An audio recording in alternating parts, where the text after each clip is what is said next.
Yeah, so I actually didn't think I was going to make a YouTube channel at all. Like, I really wanted to do a podcast. So I started watching, I discovered Pat Flynn. He's a Filipino, but he's also based in the US.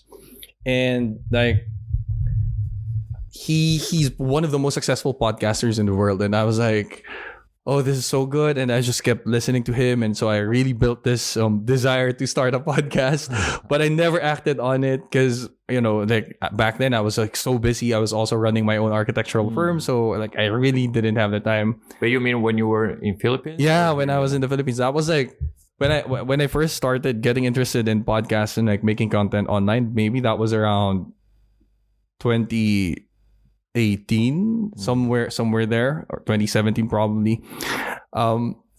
So yeah, like I was just always so scared of the whole YouTube thing, and then the podcast I was so busy, so I didn't really act on it until the pandemic. Right, because that's when everybody kicked off. It's like you're stuck at home. I'm not actually working because all the construction work has stopped. And so I was like just stuck at home, and I started trying making videos. You say construction work stopped. How is that related to you? It's because I'm an architect by profession. So in the Philippines, I was running my own firm. So I had a design firm. We were designing houses. We were designing restaurants and stuff. And then the pandemic hit. So like Philippines was on moving to Vienna is pretty recent. Yeah. I just moved during the pandemic, like August of what year? 2020. Yeah. 2020, I think, or 2021. 2021, wow. I think so. Yeah, so we're coming up on 2 years now. This August. But what happened? First of all, how can you quit your own architectural studio and move to Vienna? So it was a combination of a lot of things, right? So number one, the pandemic, like it wasn't really handled very well in the Philippines. It was so bad.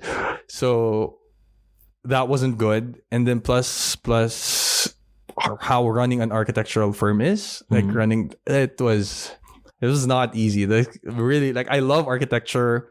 I love I love designing. I love like basically designing things, but like running it and actually doing construction projects, and it's a totally different thing, and it really took so much toll on me.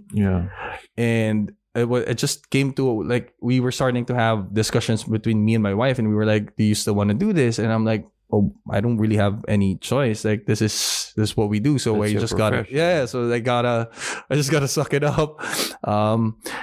But that's not to say that everything was bad about it. It was just like really challenging. I've had opportunities to design for like one of the biggest movie stars in the Philippines. Like I designed their house. Wow. So there were also those very interesting projects, but also there were like super stressful projects.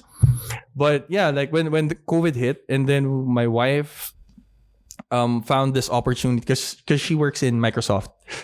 So we were like, what if you try to look for work outside of the Philippines? Like I just told her, don't stress about it. You don't know what's gonna happen. If you get accepted, then it's a big sign, right? Yeah. Like I'm like, if it's not for you, then we won't be like, no matter what you do, we won't get it. And then so she found this opportunity for Microsoft Austria. And she applied, and she was like within I think the next 6 months of applying, she got accepted. And we basically like escaped the pandemic from the Philippines. And it was funny because the day of our flight was like the day before Philippines was gonna go under complete lockdown again. So it felt like like a movie, right? Like an action movie. We're escaping the lockdown. And yeah, so that's how we ended up here in Vienna. And actually that decision was deeply rooted in us wanting to provide the best life for our daughter, because we have back then my daughter was like 2 years old. And she was really not developing well, like because it was complete lockdown, right? Yeah. So we were always inside the house. In the Philippines, I don't know how it was here in Vienna when it was lockdown, but I also moved during the lockdown. So in the Philippines, we were like literally our day would be like we wake up from the bedroom, move to the living room, and that's it. And that's like the entire world my daughter has been moving around, and it's like she gets so scared seeing other kids. On the rare opportunities that we get to take her outside, but we were literally just inside the house. She wasn't socializing. That's why she wasn't. She wasn't at all. So she would cry at the sight of another kid. Like if we passed by, it was so bad, and she wasn't talking. She wasn't walking properly. Like there was a like we could see that she wasn't developing. I mean, I know kids develop like differently, right? Like they have their own pace, but like we could definitely see something was like if it didn't do anything, something would be wrong like in the long run. And so and for me, letting go of architecture stuff was like my daughter or that, and that's a super easy choice to make. But why do you say letting go? Isn't any chance, or at least about what you're doing now, we're going to talk about that in a bit. But when you first moved, you probably thought of getting a job as an architect here, right? Not really, actually. Really? Yeah. So I think, part of the plan of moving was because we don't know anyone here. We don't know anything about Vienna. We don't know anything about Austria. We don't speak the language. And so part of our plan was that my wife would be the one to have the stable job, and I'd be the one to take care of her daughter and like make sure everything is, because we didn't want to be working at the same time in a totally new country. And then we have to take care of our daughter. Because again, that at the time we were really worried about our daughter. So I was like, okay, I'll take care of her. So that's like one less thing to worry about. And then I started, doing the content creation thing, because that was like, this is one thing I can do, like to keep me flexible. Like if I started looking for a job, then it might have been a totally different experience for us. And we just didn't want to be in a new country, in a totally new setting, and then everything is so unknown. At least we had our daughter in check. Like we already knew that no matter what happens, my daughter Kara would be taken care of because I'm always with her. So that was the plan. And I know, like I didn't decide to look for an architecture job anymore because, again, I was just coming off of a really, really bad couple of projects before the pandemic, and it was like they really tested me as like as a professional and like as a person. I'm like, I feel like I won't be able to live long enough for my daughter if I keep going down this path, because I don't know how architecture practice is here, and it's probably a lot more stringent here. But in the Philippines, you also deal with a lot of bureaucracies. Like, underground shit. It's like even worse there. Like it's hard to practice the right way because people have just been used to how it's been done before. So if you come in, if you're starting and you're coming in and you're very idealistic and you kind of have this is the right way to do it. It doesn't work. It doesn't work. You have to go their way. But is it also over there there are just buildings all over the place, no real city structures? Chaos. Yep. A lot of the cities have not been developed with a plan. There are urban planners, but again, it takes political will. I would say political will is like the biggest deterrent for all of, because we got like really good designers, we got like really great architects in the Philippines. They have all these beautiful plans and stuff, but it's totally different once you get into politics. Like it becomes a totally different thing. Like there was a person who called us. There was a really big earthquake in the Philippines, and it shattered like the one region. And then there was this person who contacted our office, and he was like, "Hey, can you make a plan for the city, for the Rathaus, for the government building, for this city? We need it in 7 days. The budget is like 700 million." But we need you to make it 300. Because the 400 million goes to our pocket. I'm like, what are you going to do with the 400 million in the back of our minds, right? But we already knew the answer to that. And I was like, I don't want to get involved in this kind of project. And he was like, this is a sure thing. We'll give you 2 million pesos. I don't 2 million or 5 million, sure. Which is what converted to euros? Approximately? Not exactly sure, but wait.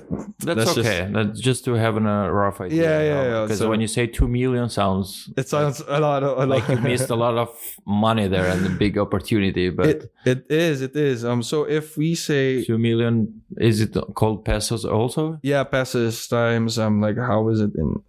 So like, wait. We're researching that. Yeah. Let me quickly pull up a Google. What's their native language? It's Tagalog. It's Filipino. But because there are lots of dialects, but in our region, the biggest one spoken is Tagalog. I was thinking, what's the relation to Latin America, since they also use pesos a lot? No. Yeah, but nothing to do with that. But we were a colony of Spain for the longest time, for like 400 years. Okay. So that's why we have Spanish names. My name is Espejo. Yeah. It's mirror in Spanish. So a lot of Filipinos have Spanish names because of that. And so a lot of our words are also like Spanish sounds. There are few similarities, but totally different language. Like I've been to Spain, I was like, maybe I would understand people there, but when we went there, I was like, no. It's still very different. Interesting when you actually be very, in a sense, narcissistic about the origins, and we try to be proud of something, but then if you look back at history, things are so mixed up between countries and wars. Is there really any 100% authentic country out there? I don't think I'm not sure. Like Philippines has got to be like we fight for our identity, but Philippines is just a mishmatch of that's like how most of countries are. Yeah. Think of it for the next 50 years or 100 years with all the Ukrainians that moved to Austria. Exactly.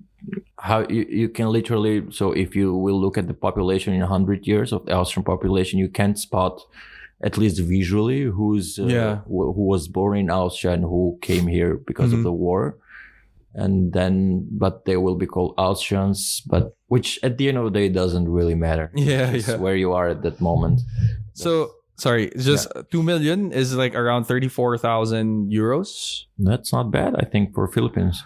But that's like a super, I mean, it's a lot of money in the Philippines. 2 million pesos is like especially for a project, that's like a really huge amount. Like it's totally different when you talk about a value of money over there, because a lot of things are cheaper, of course, in the Philippines. But so that was, I think, 2 million or like 5 million pesos, so 30 to 60,000 euros maybe.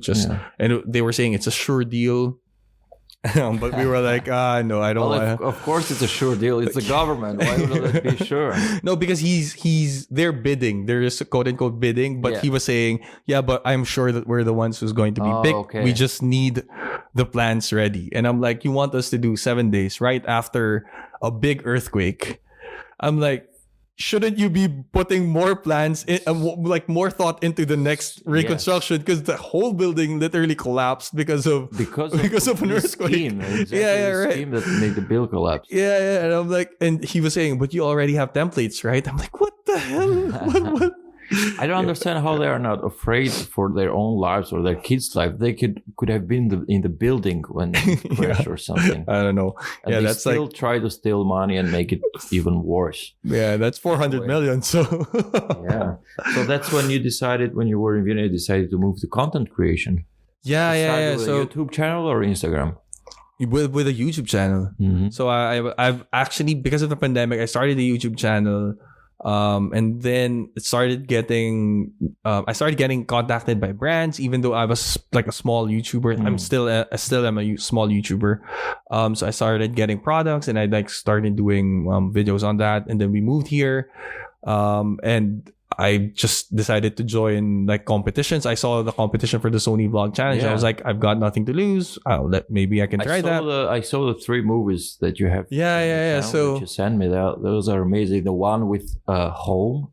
That one between Vienna and Philippines. That's very, very, very good. So I love that one. I was stuck watching it, and it really makes me think of home, but not home only as a physical place. Home is a feeling. You're filming your parents, your family, the beautiful places in Philippines, and then mixing it with Vienna. That's the one that won the DJI contest. Yeah, right? but that was like it wasn't really a big prize, but it was like I was part of like one of the minor prizes, like the nominated awards.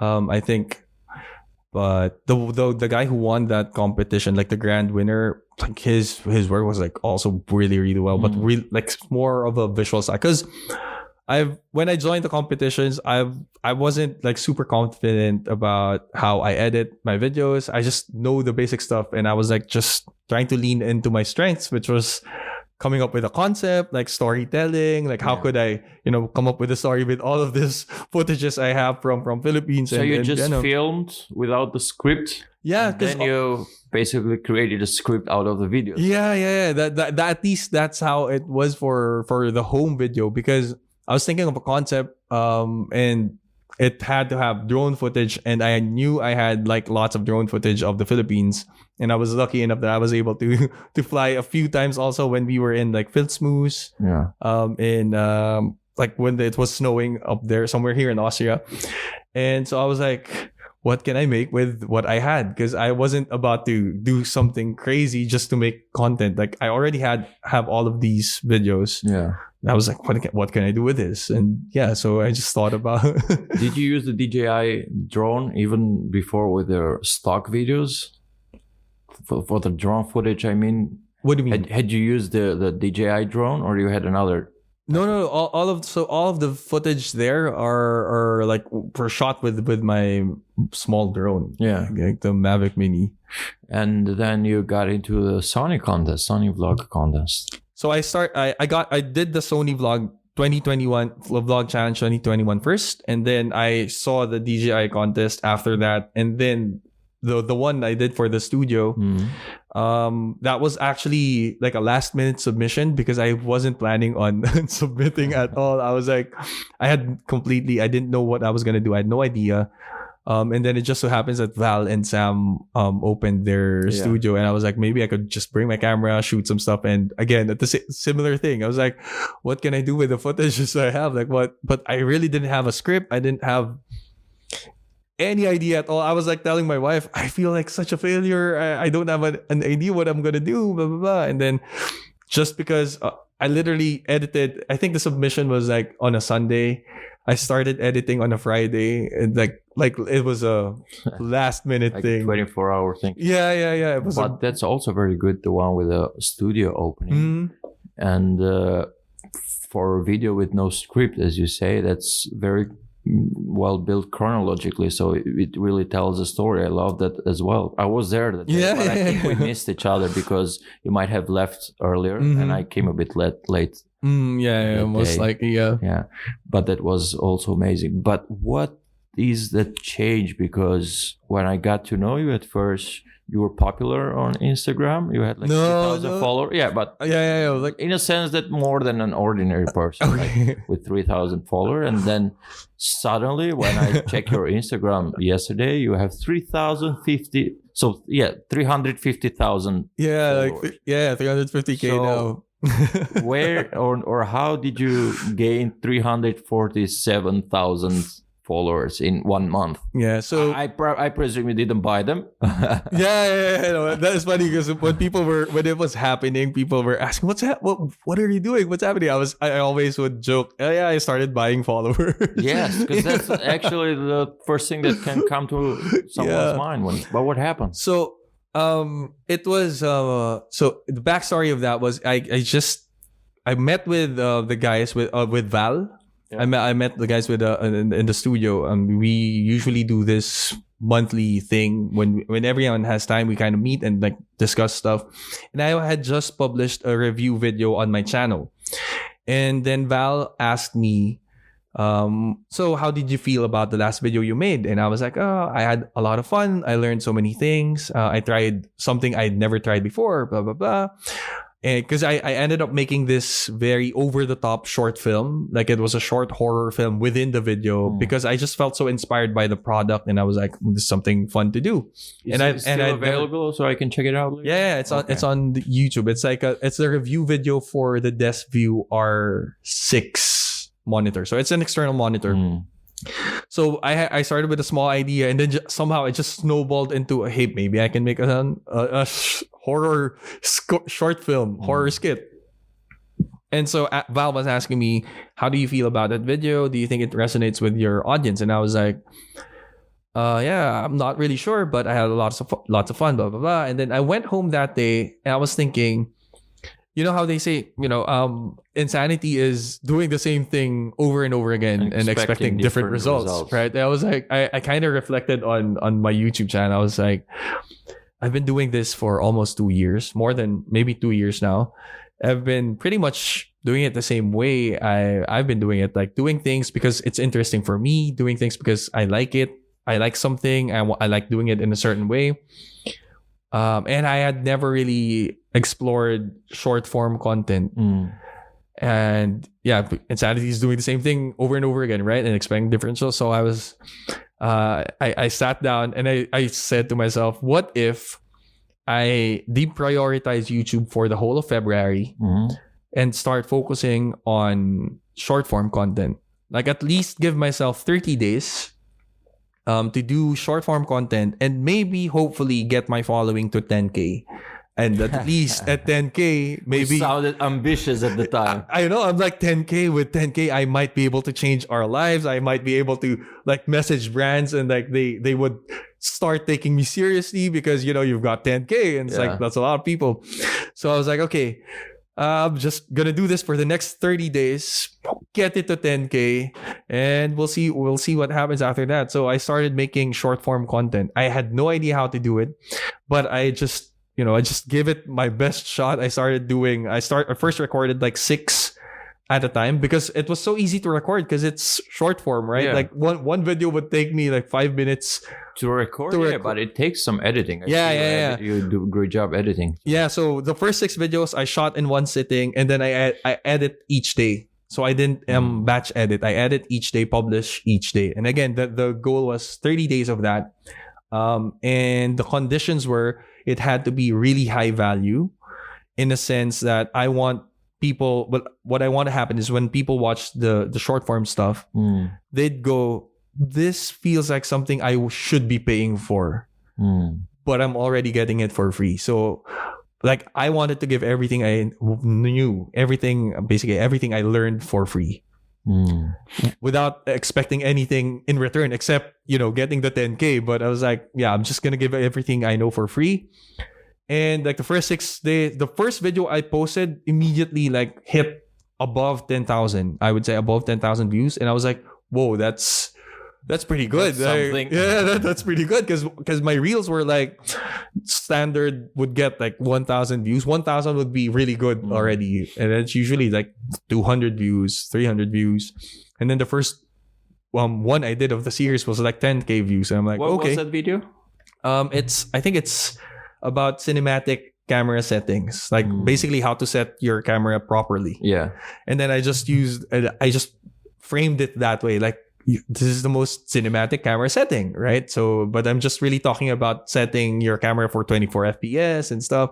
So it was a process of, because nothing I talk about is original in a sense, like everybody, like a lot of people would probably already know it. Yeah. But what I did was like take that idea and repackage it into like a very compelling hook, and like, but the content is the same. Like if you go to YouTube, you'd find like the same thing. Public information. Exactly. Like I'm not really sharing groundbreaking stuff. You made it easy for people. Yeah, and that's the thing. I made it super simple to understand. I just tried to make it as simple and like increase production quality, like, shoot properly with like shooting vertically instead of shooting horizontally and just cropping things. And I started learning how to get better at editing as well. Because the first 6 videos, if you watch it, they would be super basic compared to my latest ones. And that, like, the latest videos are a product of, because I was doing it every day. I actually started learning After Effects. I started getting better because I was doing it every day. But like prior to that, after my knowledge of After Effects was very limited, and I was like still very scared to use it. But because I was doing it every day, like now I would open After Effects like second nature to me. So that was like, if anything, that was my that was one of the best things I think that happened to me.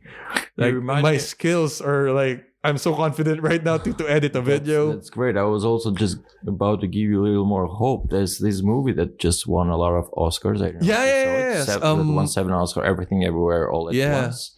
FX guys, they just learn everything from YouTube. YouTube, So, or at least that's the story that they tell. But even if it's not true, we know that it can be done if you just apply yourself. Yeah. So, and I noticed in your videos, in your films, also the challenge videos in films, the camera was great. The editing was the greatest. You have great editing skills because you take care of little details that if you take them separately, maybe they don't look like anything special, but implement it all together in the video. They make a film. So yeah. And if you remove them, then it's just a dry sequences, a dry set of sequences. But I wanted to ask, how do you manage? Do you only film yourself? Because I see there are a lot of angles that looks like someone else is filming. What for? Which one? For example, in the Sony vlog video where you tell your day that you wake up in the morning. First, there's a video where the camera moves back. Is that editing or it's filmed that way that the camera rolls back? No, it's just editing. So most of the stuff is shot by me alone. I was watching it before you came. A friend of mine was here. He's a movie director, and we were watching your videos. I showed him. Oh wow! After I showed him once, yes, and we saw that sequence in the corridor where the camera moves a little back. I don't know if you remember that. Yeah, and I'm like walking into like the dining table, right? Yeah, and I told him, no, he shoots everything by himself. And he said, no, that's definitely Carol, a dolly? Yes. Yeah, no, that's like editing. I told him, I don't think so. I'm going to ask him. Yeah. So that's editing? Yeah, that's like a tripod. And I shot in 4K. So I could zoom in and like slowly zoom out. That's why it looks so good and it doesn't lose the quality. Yeah. So that's one of the reasons I shoot in 4K, just so I have extra power during the edit. Like I can do panning shots, I can do like fake dollies like that, but it's all static shots. In that video, the part that I didn't shoot was the one when I was holding the coffee cup and I was like and I was sitting by the window. Yes. Yeah, that one, and that was my wife, and I was just like literally telling her, just do this, just do that. So I need it's basically just a person holding the camera rather than composing and that part. But like all of my videos, I would say it's just really me. Like, there's a scene also in the tram, inside the tram, the Straßenbahn. You probably have the camera on the seat. Where you are with your daughter. Because it looks like it's the level where the camera might be. Yeah. That's amazing. It doesn't look like you film it yourself at all. But this a condition to submit videos in for vlog contest that you have to film them by yourself? No. It's really just because I was just working with what I have. That's just it. Like it would have been so much easier if I had someone following me around, shooting me, but we were new to Vienna. Like I had no friends here. I didn't know anyone. So I was like, I don't want to make that as an excuse not to make this film. I'm like, let's see what I can do with a GorillaPod. Yeah. And like shoot whatever. But you say that the things started to move differently when you started making these short videos for Instagram, where you teach people things. And I guess that will work even more in the future, because when it's just a task, people don't want to pay for that. If it's a application or program that they will use later, yes, they can pay for it. But just simple task, that's when it started to change. Yeah. Like, but it was almost immediate. Like it was super crazy. Like on the first 6 videos started getting 10K views, at least minimum of 10K views. On the second week, so when the first 6, I shot 6 because I was thinking about the Instagram grid. Like I wanted the images to still look nice on my grid, so I do a 6 per recording.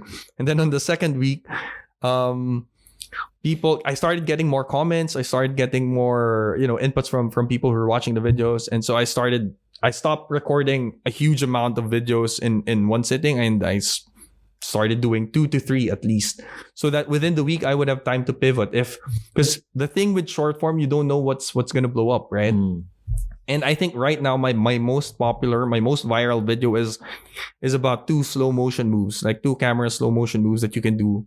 I'll have to check that out. So it's like around 6 million views, right? The funny thing is On Instagram? On Instagram, yeah. So, sorry, excuse me. Sorry. The funny thing was, I had another video that I recorded for the next day, and it was also kind of similar to that video, but it's a totally like it's similar thing, but you're doing it with different gear, and like it takes a little bit more movement and stuff. But I was like, it feels so similar to that one. Maybe I don't do it first because it might look like it's a duplicate of this, and this one is like going viral right now. Like it hit 500K, 1 million, 2 million, and I was like, okay, we're definitely, I'm gonna put this on the back burner first. Maybe we could do so. That's why I started just doing 2 to 3. Right now I'm just doing 1 a day, like whatever I think is like the easiest to do. That's the one I do because it gives me time to pivot. Because again, you never know which one is gonna hit off. I mean, pop off. And I was like, yeah, it's not. I don't think it's a process that, because normally people would say, yeah, record everything in one sitting, post, but like schedule a post. You might waste a lot of time like that because you don't know where people are going to be interested in it. Yeah. That's the thing. Like you don't really know anyway what's going to be interesting for people. Yeah. So like if you have all of this content and suddenly it's not interesting for people, you just literally wasted all of that time. So to me, that's been my process. Like for today, I actually don't know yet what I'm going to be posting. I just took a 3-day break. So you're going to post this episode. yeah. I took a 3-day break for the first time since completing the challenge. Like I maybe I posted a few more after the 30 days, but I finally took a 3-day break because I was starting to get sick, and I was like, okay, I'm gonna take a rest first. We're at 350K. I think we deserve a little rest. But it's also a bit addictive. It is. No. So because you're doing so great. It is. You're like, you wake up in the morning and you have to do even more. It is. Is it addictive? Because I've never had that feeling, but how does it feel to get a lot of comments, a lot of likes, a lot of views? So yeah, I mean, it 100%, it is very addicting. Like to see the views getting up, consistently getting 100K views on your reels. It's like a huge dopamine hit, right? Like it feels so good. The comments, it's funny because since a lot of people are now seeing your work, I actually don't see the comments that much anymore, because I would open my notifications. It's just all notifications of people liking, people sharing, whatever, and I really can't see all of the comments. But in the first few videos, I did my best to try and respond to everyone. Like I would go back to the videos and just respond as best as I can. But yeah, like the notifications are like too much right now. I think I'm feeling a little bit tired actually to look at the notifications. So I don't get to reply as much anymore because it's like just really too much. And again, at least in the first when it was happening, when we were blowing up, it was so exciting. So I really wanted to reply to everyone because it was like, this is the kind of thing that happens to other people. That's what you've been working for. Yeah. I'm like, this is like what you've been waiting for. But my wife was telling me, maybe you should take a rest, blah, blah, blah. And I told her, you know what? I've been doing this for so long. I've been doing this for like when people weren't watching, I was doing the same thing. Like efforts wise, I would say nothing was different at all. So I really didn't feel like I had to suddenly change everything and like try to do something crazy. Yeah.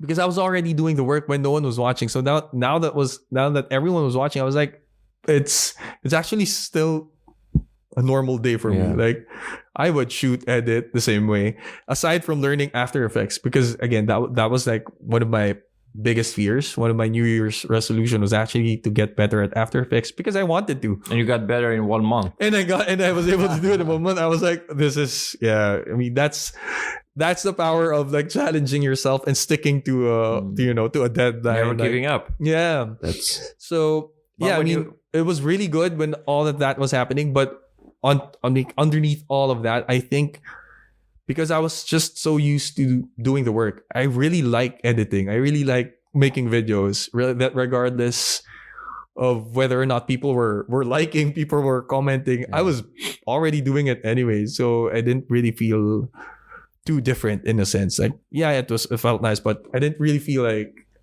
but this is not good enough anymore. Like, Yeah. But it also seems like somehow your job is done when you post the video and that's it. So there will always be comments, people who will congratulate you, or people who will say that you copied this or that, because there's always people like that. Yeah. And if you think of it, the guy who's saying that, or girl who's saying that, it's just someone behind the phone doing nothing and saying that you copied it while you're doing something.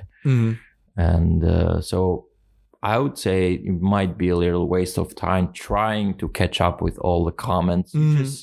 As you said, you just continue doing your job regularly. You wake up in the morning, do what you've been doing for all these years. And apparently it pays off at some point. Yeah. So the time that you would spend reading comments or replying to comments, you can put not to another work, but you can just put for yourself to relax. Yeah. That's true. Because somehow at some point comments will start stressing you out. You'll think that you're doing something wrong, or it might be useful at some point. For example, if everyone is asking advice on how to do something, for example, if there are 10 people saying, teach me how to do this filter, then it might be useful. But mostly I would say just keep doing what you're doing. Don't lose a lot of time in comments and stuff. I guess you don't miss architecture anymore. I mean, I still appreciate it. Definitely. I still appreciate it. Especially when we travel. Like, I have a thing for like looking at the buildings, thinking about how like the rationality between like why it's designed this way. But yeah, it was really because of the move, and like really deciding that the most important thing for me was to live a long life for my daughter. It's like, I really, honestly, I felt like if I had continued doing architecture, I would be too stressed out to the point that maybe something bad would happen or something. So, I was again, it was always a choice between my daughter and like architecture. I was like, that's not really a hard decision to make for me. Yeah. So the thing is, of course, everyone would love to be a content creator because most of people think that's an easy job. Most of people think that you get paid for just being yourself, which I completely disagree with, because you put a lot of effort, and that's obvious when you look at your YouTube channel or Instagram. But the thing is, and I don't need numbers here, I just need different answers. So how do you make money out of it? So, all right. So to begin with, right, I would say I'm very, very lucky and privileged because I have a super supportive wife. Like, she knew that if we were going to do this, I wasn't going to Did she tell you to say this? No. Just kidding. She knew it wasn't going to be instant money at all. Like, she knew that, moving here to Vienna, she would be the one to pay for everything. Yeah. And I was like, that's not really an issue for us, because the conversation around money between me and my wife was as simple as if our roles were reversed, like if I was the one with a job, would I make her feel bad about not having a job, or like would I make her feel bad about not being able to help out financially in the house and everything we need to spend? And I was like, yeah, of course I'm not going to do that. And so she was like, yeah. So what's her profession? She's a finance managerin. Okay. You have to say that. So in Microsoft, and so so we had that conversation, of course, and it was just like that, as simple conversation like that. Like, if our roles were reversed, would I make her feel bad? And she's like, yeah, it's the same thing. So don't feel bad about not being able to earn for now, because it's a temporary situation. And so. When it comes to content creation, I actually never earned anything until I started getting monetized. And even then, it was just like I would get 75 euros every 3 months on the YouTube channel.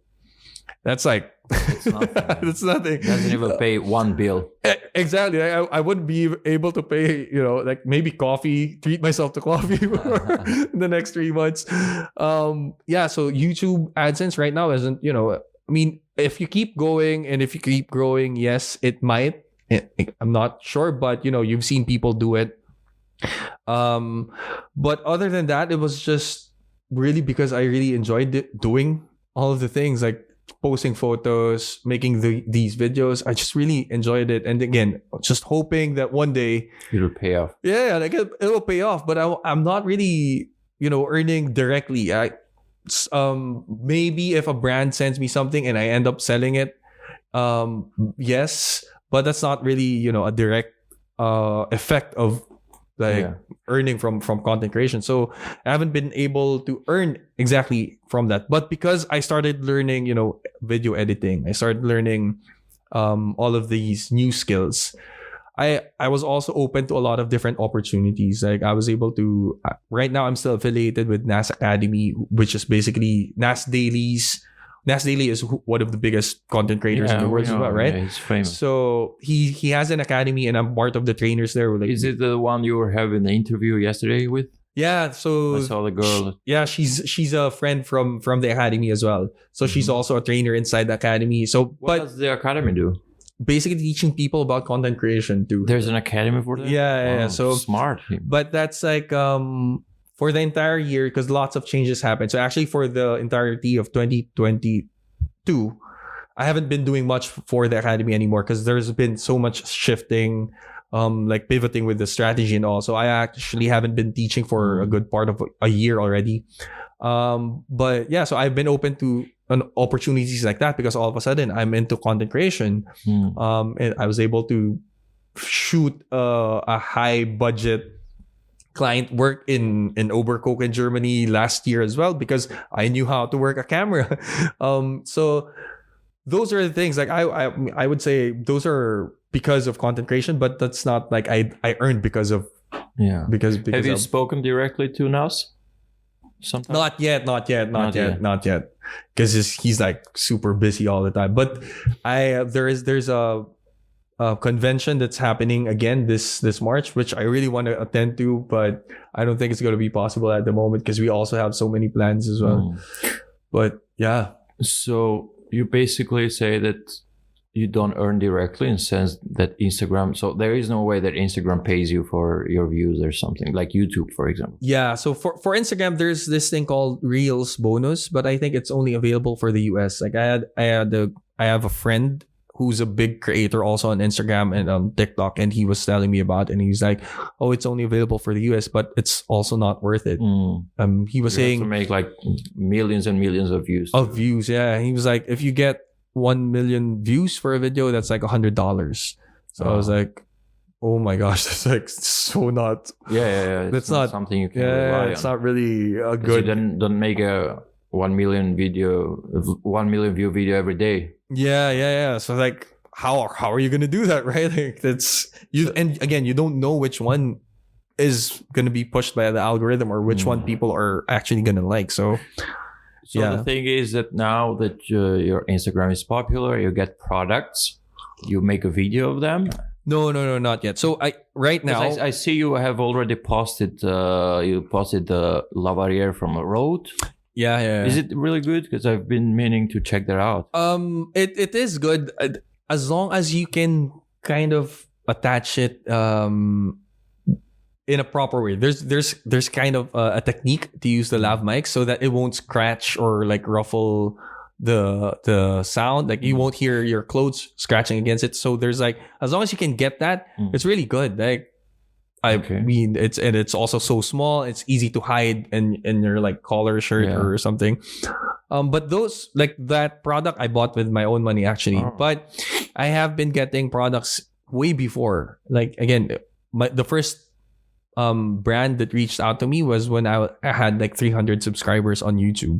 They just send you a product and they say, can you make a video about it? Yeah. You use an affiliate program from Amazon. I didn't even have an affiliate account back then when I like at 300 subscribers. I didn't expect to get sent anything back then. So I was just making the videos.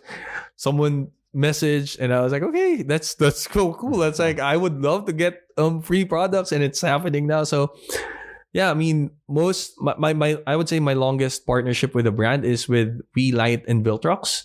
Which one is that? We Light is like a lighting company that's owned by Viltrox or like a sister company to Viltrox. Viltrox is like a lens company. So probably they're the longest ones I've been working with, but everything is just X deals really. Like are you getting more requests now for post? Now not yet, but I have been I would say so for the longest time I've just been getting reached out to by brands. But I think after the whole Instagram thing, we're now trying to be the ones to actually tell the brands, hey, we have this following, maybe we could come up with something. Like if you want to work with something, let us know if there's an opportunity, blah, blah, blah. So that is actually the next step. Like I'm hoping, to make money off of partnering with brands, like sponsorships and stuff. When you say we, who else do you mean? Oh, just myself. I'm just used to talking about, that's good. Me and my wife, actually.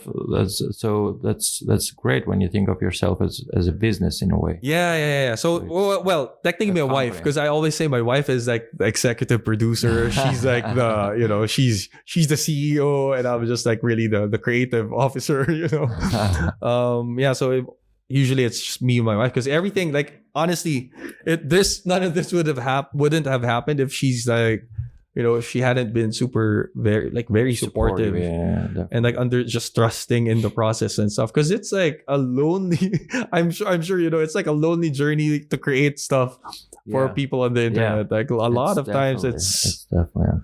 And I'm also there, so I feel you. I feel I'm still waiting for my products to pop up someday. But as I said, you have great editing skills and filming skills. You use a lot of cameras.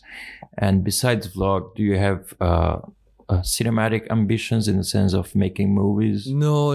Actually, I mean, I think it would be nice to like if I were to have that chance. But I think if I'm gonna be completely honest, I just really want to make videos on the internet. Like I feel like that would tie up really well with the kind of lifestyle that we want to have, which is, for me personally, is just to be always available for my daughter, for my wife, for my family. Like I just really want to be always available to them. So I feel like that's why I don't really feel like looking for a full-time job. No, not a full-time job, but if someone would call you to shoot a movie, shoot a movie. So like if an opportunity comes up, and I think it's a really cool thing to it's a cool movie to make, then why not, right? But I don't think I would want to keep doing that like all the time versus say, making videos online. But sure, it would be a really cool opportunity, I think.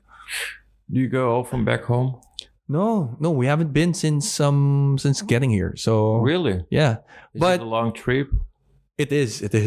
So it's like I think 16 hours to get to the Philippines. But what we've been doing is we've been getting them to fly over here. Oh, that's nice. Yeah, right. So because coming from the Philippines, you have dreams of exploring, Europe, seeing the US and stuff. So that's how we've been doing it. That's why we're not really homesick at all. Because my family was here last December. My wife's family was here in like November, and then they were also here in like earlier that year.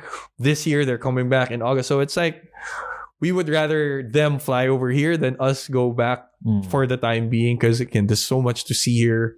And we've lived in the Philippines for forever. So, where does your audience mostly come from? So it's interesting when I look at the demographics on my Instagram. Like 45% of people are from India.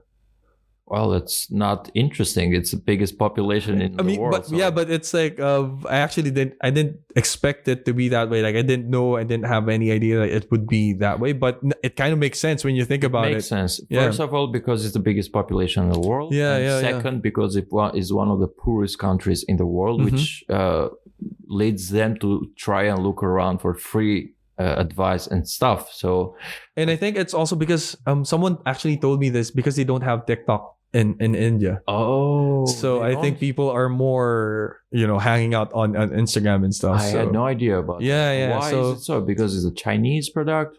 I'm not exactly sure, but I know TikTok isn't available everywhere. So there are countries that TikTok isn't available. I heard Facebook is not available in China. Yeah, it is. I think they have their own thing.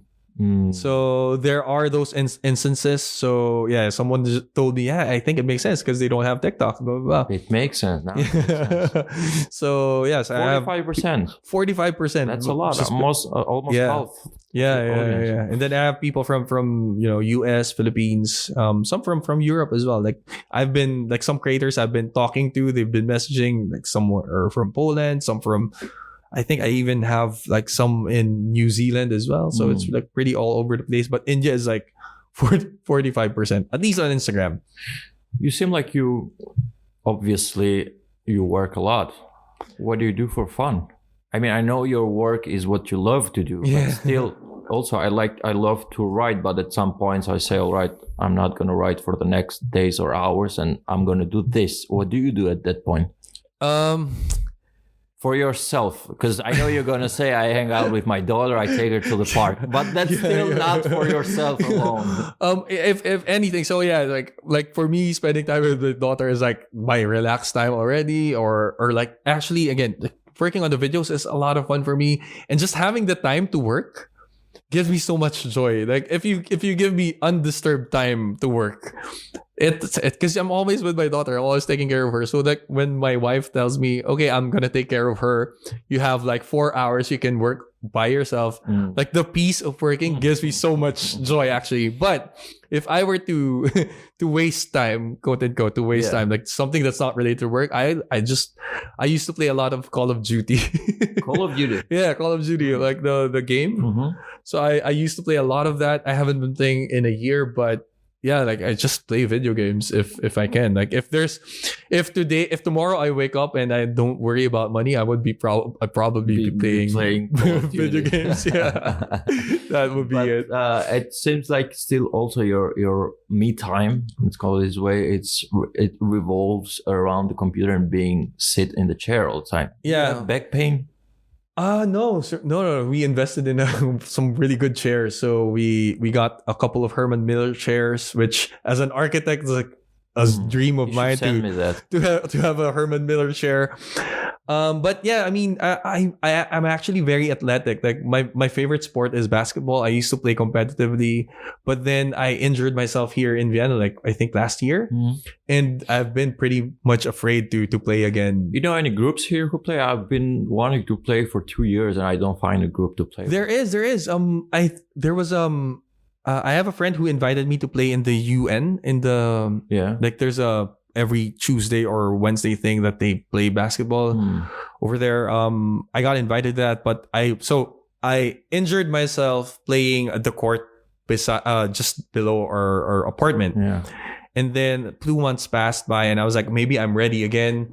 I got invited to that group who were playing in the UN thing, and I re-injured the knee, and I was like, oh my gosh, probably it's time to say goodbye to basketball. And but yeah, you should hook me up with those. Yeah, I'll tell my friend, like if you're interested in playing. And it felt so bad because that group I felt like was the right amount of competitiveness and like relaxation. Like some people would like to just have fun, but there were also really good players, and I would have really loved to be playing with that group actually. Have you played basketball in high school or something? Yeah. So I was playing in high school and college as well. So like professionally? Or? No. Just amateur leagues.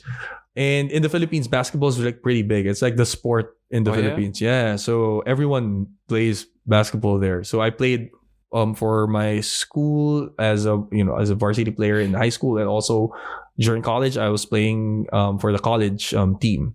Are there many Filipinos in the NBA? No, not yet. No? Not yet. Yeah, we're still waiting. We're still waiting for the day for someone like a purebred Filipino to make it in the NBA. But there are half Filipinos in the NBA. Like I don't know if you know Jordan Clarkson. No, Jordan Clarkson is like he won Sixth Man of the Year last year, I think. Who plays he with? Now he's with the Jazz.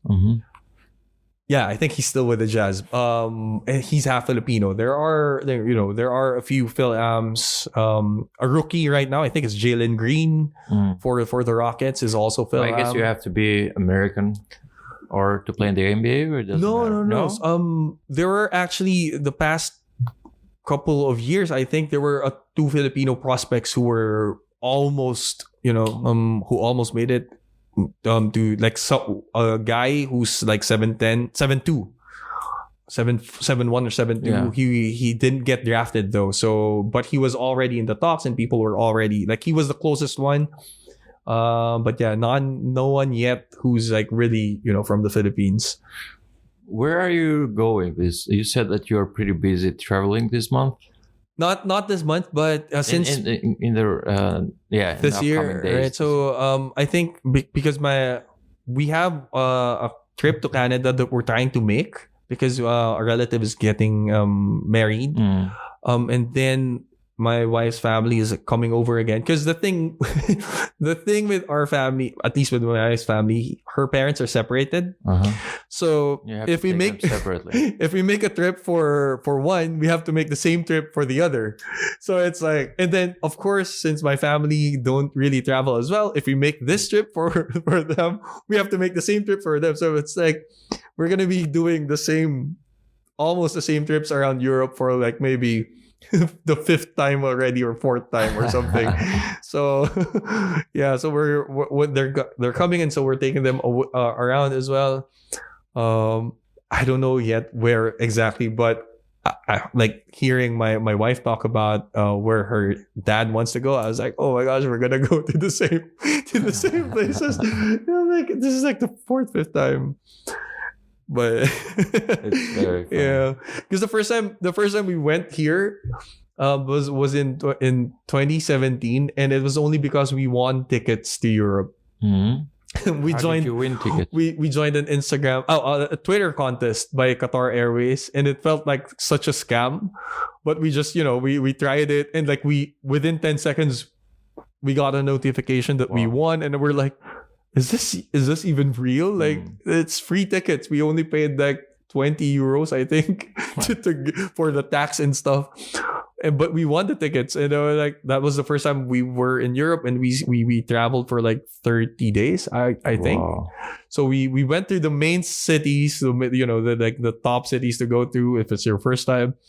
And then because we were able to do that, our families also wanted to do that. That's why we did it for my family. We did it for her mom. Now we're gonna do it for her dad. And like, it's a repeat of everything.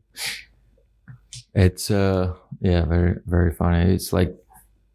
It's basically like you always have to bring 3 families over here, and then that's your own family and my own family as well. And and if your family explores something new and you tell to the parents, then you have to show it to them. Yeah. Pretty much. Yeah. But do they come often over here? So I would say my wife's family are more capable of doing so, because everyone's working, everyone's like really high paying jobs. My side of the family, my parents are all already my dad is already retired. My mom's still working, and it's like because I didn't grow up traveling as much, so it's not a concept that's like normal to my family. So it's only because I've started traveling because of my wife, and like they've seen that it's actually possible. Because for the longest time, I actually didn't think I was gonna be able to ride a plane. Like I thought when I was younger, I thought having a passport was like for really rich people. Like I had a passport. You didn't think you'd travel. Yeah. So I had never. The concept of traveling, riding a plane, going to a different country is like such a big deal. Such a posh thing. Yeah. It's like, I don't think so. I don't think that's going to happen for me. But yeah, so my family kind of also has that. But they're now starting to see that, hey, wait a minute, it's actually possible. Like, because I'm here, and they were able to do it like this last December. Yeah. They were also here. So now they feel like Europe is also a possibility. But it was so hard. Like, getting them to travel locally in the Philippines was such a big deal in the beginning. And then one of the best trips I had was when I saved up so much money because I wanted to take them to Japan. And I paid far from? No, it's near to the Philippines. It's actually one of the saddest things about being away from the Philippines is now that Japan is so far away. Like, you love Japan? It's such I would say that's my favorite country to go to. Yeah. Even having visited all the countries, like I've been to the US, I've been so many cities here in Europe, I would say Japan is still my my number one country. What's so special about it? Or different? So one, it depends on where you are in Japan, right? Like if you're in Tokyo, it's a high-tech city. And Japanese culture is very they're very thoughtful, and you feel it in like even the smallest things in public transportation. For example, there's like there's always some sort of lift, a way for you to, like similar here in Austria, right? Like if you're a person with disability, it's not hard for you to go around because like it's very well thought of, like the infrastructure and stuff. So Japan also has that, but also the people, they're like, if you're lost, it's not uncommon for a Japanese person, regardless of whether or not they understand you, to hold your hand and like take you to where you're supposed to be going. So they have great hospitality. They are very very hospitable. In Tokyo, I would say they're like Viennese people. They're like a little bit colder versus other parts of Japan, but they're still very I would say they're still very hospitable. How do you get along in Japan? I heard they don't speak a lot of English there. Again, depending on where you are in Tokyo, I think people are, they're a lot better in speaking in English. Yeah. So, but if you are in like Osaka or Kyoto, yes, it's a little bit harder. But growing up in the Philippines, we watch a lot of anime. And that's what I was just So we watch a lot of anime, so we kind of understand a little bit. Like we can speak some phrases. So I mean, it's just the food is really good. It's good? It's super good. Like Japanese food, like the ramens, the sushis. Like I've never... It's like good everywhere you go. In every restaurant, it's good? It is. Yeah. It is. Like it's hard for you to find a restaurant where the food isn't good. So if I were to visit Japan, where would I start? So definitely not Tokyo. If I want to see like the real Japan, something I can't see anywhere else in the world. Like I think Kyoto, the spiritual Japan. Yeah, I think Kyoto and Osaka would be a good middle point, because it's in those cities where a lot of the old buildings, some people are still wearing kimonos. That's also where more traditional. Yeah, that's also where the geishas are. And it's like I think it's 1,000-year practice. So I would say Osaka and Kyoto would be the one. Kyoto is a bit more traditional. It's like where all the old temples are. And then work your way to Tokyo, and so much to see in Japan. I'm very curious. I haven't seen everything yet, but when we first went there, I started from like Fukuoka, like the southern part of Japan, and then just took trains all the way until we reached Tokyo. So it was one of my Did you get fascinated about Japan from animes? Yes, yeah, I would say because you always watch animes, it's like it becomes a thing you want to see, and then you're actually there, and it's amazing how it's anime similar. In the sense that they really depict Japan anime? Yeah, and the way anime is integrated into everyday lives. Like if you going to a store, it's very common to see anime advertisements telling you how to do something, or like warnings in the train stations. It's like an anime character. It's like really in their culture. There's I don't know if you know Gundams, the big mecha robot anime before that's like a big hit. No. There's even a life-size replica that moves in a mall somewhere, and then people just go to see that, and it's like a huge ass robot, and it's like moving and everything. So, and that's daily life. That's the thing. It's like an anime thing that they made into real life, and you don't only see that in one city. Other cities are also like building that kind of stuff. Which ones are your favorite animes? So I like Slam Dunk, which is basically a basketball anime. That's one of my favorite ones. Naruto, the ninja ones, right? Naturally, yeah. Attack on Titan is something. I saw the first episode of that. Attack on Titan? Yes, but somehow I couldn't move on. Yeah, so Attack on Titan, funnily, I first saw the live action movie. And I was like, this is not interesting at all. This is like too gory. This is like, I don't get it. Like, why are people watching this? And then I started watching the anime, gave it like the first 3 episodes, I think. And it's just like, it's really, I would say it's one of the best animes I've watched. I would say, aside from Your Name, I don't know if you've seen Your Name. I was just going to say that because the guy who made Makoto Shinkai, right? Yes, he just published a new film, which is called Suzume. Have you seen that? Not yet. I saw it. I saw it because it was a world premiere in Berlinale last month in Berlin. I was there and I watched it, and it was my first time that I would see an anime in Kino theater. Yeah. And it was amazing. Yeah, I loved it, and it's about this little girl, high school girl, that meets a boy who is responsible to close doors from which some dragons come out if they are not locked properly. And what blows up my mind always with animes is how they start so ordinarily. They include these mind-blowing fantasies in an everyday life, and I don't understand where because they keep doing animes and no one is similar to the other one, and there's a lot of fantasy. It's amazing. It's magical. I think it's because it's really the culture. And I think I remember Neil Gaiman actually saying that for his own work, like he was also heavily inspired by Ghibli films. And I guess it's really the culture, because in Japan I don't know, I think it's Buddhism. I think they're Buddhists. Yeah, I may be wrong here, but yeah, because they believe, because it's really the culture, like they believe in spirits in the woods, or the spirit of a rock or something. And so that's why their imagination feels like they're so like, how can you think of this? But they're really rooted in those things.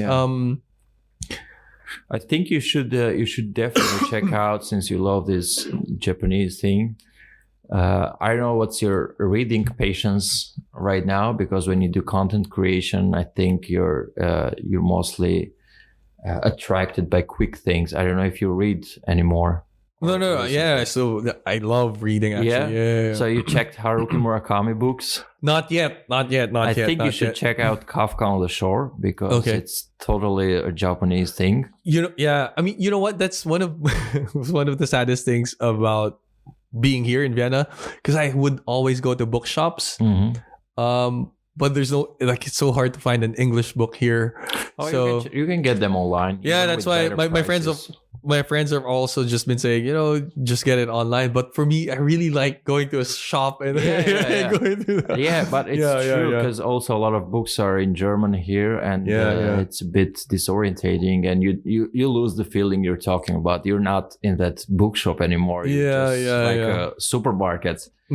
But you should definitely check out this from Murakami, the Kafka on the Shore, and the Wind Up Bird Chronicle. Those are 2 books. I can send them to you later.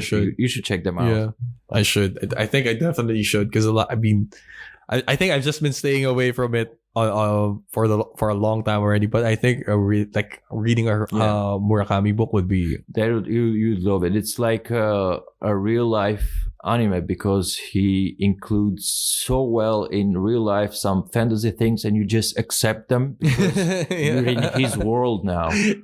So he starts the book and he says that it's raining fish. So fish are falling from the sky in the form of rain. But it makes it sound so natural that at some point you really believe that it could rain fishes from the sky. I think I'm already gonna like it. You're gonna like it. You're definitely gonna like it. All right, I'm gonna let you go. I know you have to create for today. Oh yeah. So let's wrap it up. Thanks a lot. All right, thank you so much.